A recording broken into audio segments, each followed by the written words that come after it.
ونستعينه ونؤمن به ونتوكل عليه ونعوذ بالله من شرور أنفسنا ومن سيئات أعمالنا من يهده الله فلا مضل له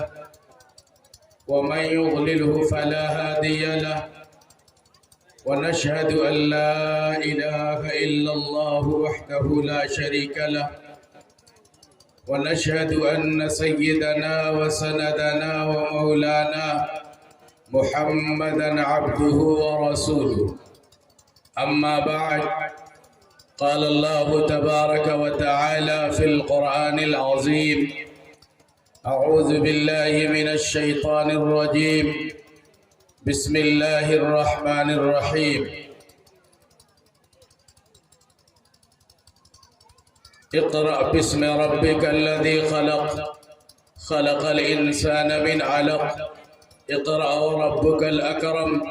الذي علم الإنسان بالقلم صدق الله مولانا العظيم۔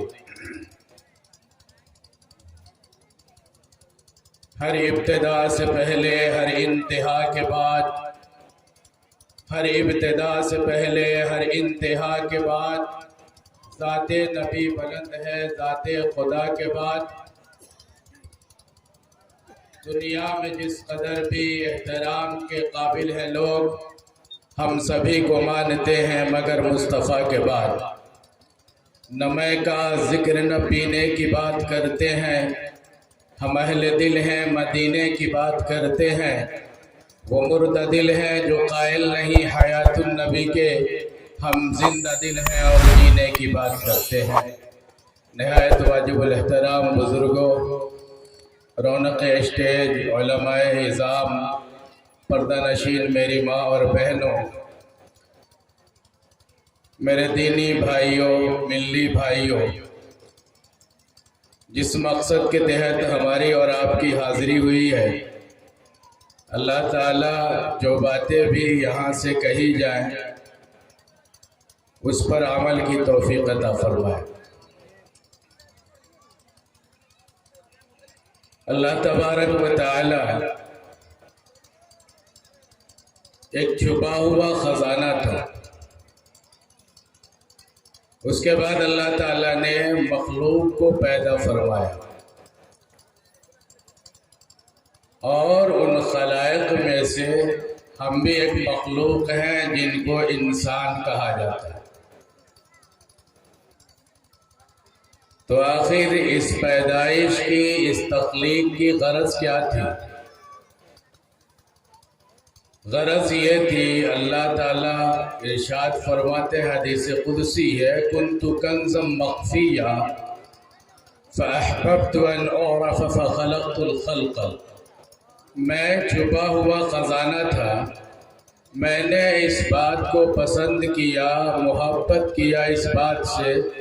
کہ میں جانا جاؤں، فخلقت الخلق، تو میں نے مخلوق کو پیدا کیا۔ اللہ تبارک و تعالیٰ کی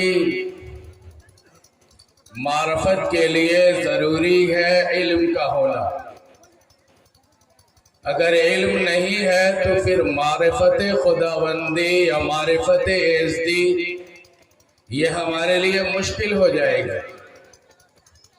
چنانچہ اس دنیا میں اللہ تبارک و تعالیٰ نے سب سے پہلے ٹیچرز کو اتارا اور اس کے بعد پھر کتابوں کو اتارا۔ یہ بتلانا مقصود تھا کہ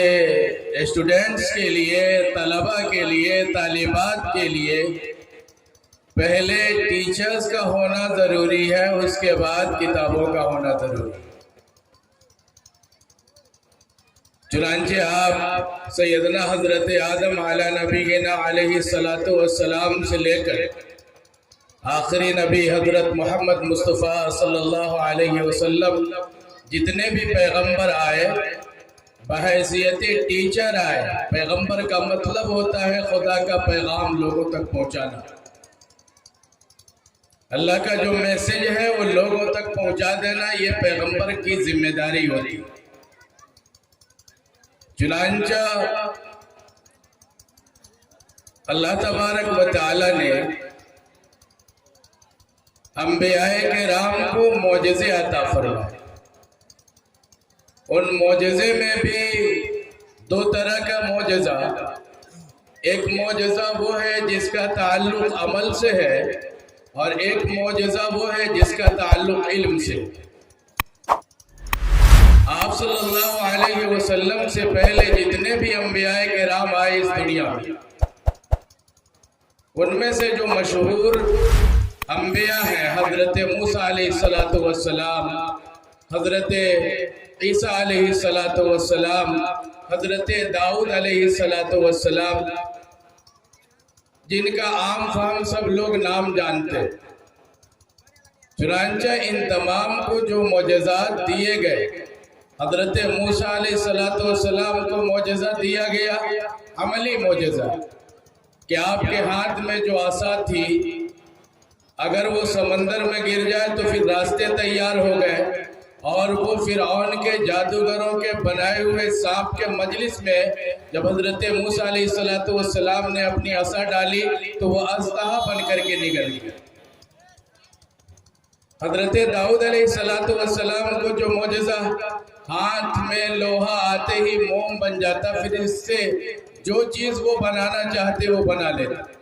حضرت عیسیٰ علیہ السلام کو معجزہ کہ آپ کسی قبر پہ کھڑے ہو جاتے، قم بِإِذْنِ اللہ، اللہ کے حکم سے کھڑے ہو جاؤ، مردہ قبر سے باہر آ جاتا. اسی طریقے سے کسی کوڑ کے یا برس کے مرض میں مبتلا کوئی مریض ہے، اس کے بدن پر ہاتھ پھیرتے تو وہ صحیح ہو جاتا. آپ صلی اللہ علیہ وسلم کو جو معجزہ دیا گیا، قرآن مقدس یہ علم سے تعلق رکھنے والا ایک ایسی کتاب، ذالک الکتاب لا ریب فیہ، کہ جس کے اندر کوئی شک اور شبہ کی گنجائش ہی نہیں. پتہ یہ چلا کہ آئندہ آنے والے دور میں علم کا بول بالا رہے گا. ایجوکیشن یہ آپ کے لیے مشٹ ہوگا، ضروری ہوگا. لہذا جو لوگ علم حاصل کریں گے وہ دنیا کے ترقی کے مینارے پہ بیٹھے ہوئے ہوں گے، اور جو لوگ علم سے اپنے آپ کو دور رکھیں گے دنیا ان کی رسپیکٹ نہیں کرے گی، دنیا ان کو عزت نہیں دے گی، دنیا کے اندر ذلت اور حقارت کے نگاہ سے انہیں دیکھا جائے گا. اور افسوس صد افسوس کہ یہ وہ برا تحفہ ہے جو مسلمانوں کو ملا کہ آج مسلم قوم تعلیم سے جس طریقے سے اپنے آپ کو دور رکھ رہی ہے، یقینی طور پر آج دنیا میں اپنے حالات کو اگر دیکھیں اور اپنے معاشرے کو دیکھیں، پتہ نہیں چلتا ہے کہ اسلامی احکام سے ہمارا کوئی کوسوں دور کا تعلق. اللہ تبارک و تعالیٰ نے قرآن مقدس کو نازل فرمایا، اقرأ باسم ربک الذی خلق، یہ پہلی آیت تھی جو غار حرا کے اندر نازل ہوئی. بتانا یہ مقصود تھا کہ اگر اس دنیا میں تم باعزت بننا چاہتے ہو، اگر تم یہ چاہتے ہو کہ خدا کے نزدیک بھی تم معتمد رہو، خدا کے نزدیک بھی تم محبوب رہو اور دنیا والے بھی تمہیں عزت دے، تو علم کا حاصل کرنا بہت ضروری. اور ایسا علم کہ جس علم کے اندر انسانیت بھی ہو، جس علم کے اندر عدالت بھی ہو، جس علم کے اندر صداقت بھی ہو، اور جس علم کے اندر شجاعت بھی ہو، اور جس علم کے اندر دنیا کے جو اور فنون ہے وہ سب شامل. لہذا اس ملک کے اندر جب ضرورت تھی، انگریزوں کی جب حکومت تھی یہاں پر، تو اس وقت انگریزوں نے مختلف طرح کی سازشوں کے ذریعے ظلم و بربریت کا وہ پہاڑ ان لوگوں نے توڑا کہ لکھنے والوں نے یہ لکھا ہے تاریخ کے اندر کہ سب سے پہلا نشانہ ان کا تھا کہ اس ملک سے علماء کو ختم کیا جائے، حفاظ کو ختم کیا جائے، مساجد کو ختم کیا جائے، مدارس کو ختم کیا جائے۔ چنانچہ انہوں نے اپنے اس مشن میں ہر طرح سے کامیاب ہونے کی کوشش کی اور کچھ حد تک وہ کامیاب ہوئے۔